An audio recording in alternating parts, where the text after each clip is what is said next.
Bagay na gagawin ng lalaki kung totoong mahal ka niya. Kapag ang lalaki ay totoong mahal ka, makikita mo agad.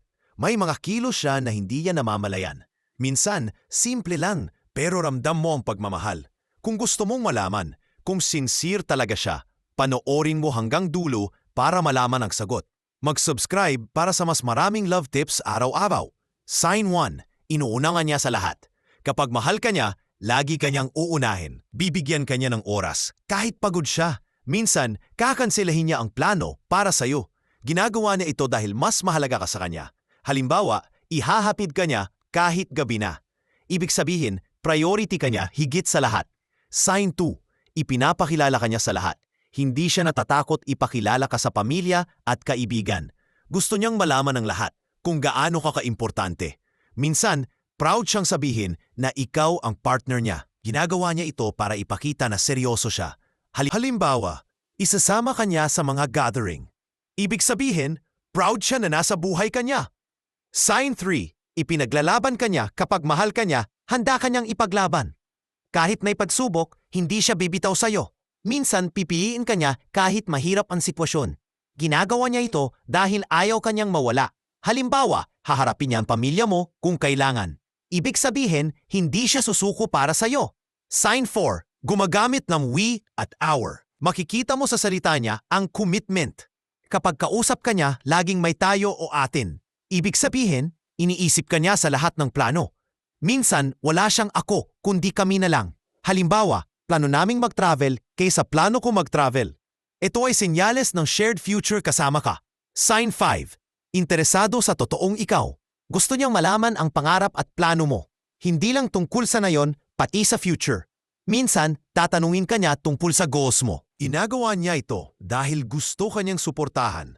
Halimbawa, tutulungan kanyang abutin ang pangarap mo. Ibig sabihin, mahal niya pati ang mga pangarap mo. Sign 6. Komportable siyang magbukas sa'yo. Hindi siya naifiyang magkwento ng totoong nararamdaman. Kapag kasama ka, nagiging open siya sa lahat. Minsan, magbabahagi siya ng sikreto o takot niya. Ginagawa niya ito dahil may tiwala siya sa'yo.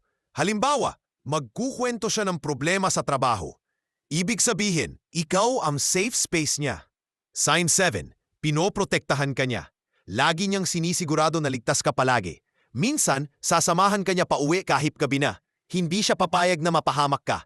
Ginagawa niya ito dahil ayaw kanyang masaktan. Halimbawa, ipapahatid ka niya kapag umuulan. Ibig sabihin, priority niya ang kaligtasan mo. Sign 8. Nagbabago ang aura at postura niya.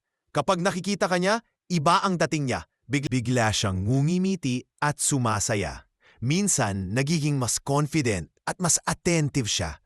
Mapapansin mong laging nakaharap siya sa'yo. Halimbawa, tumatawa siya ng mas totoo sa harap mo. Ibig sabihin, masaya siya kapag kasama ka. Sign 9.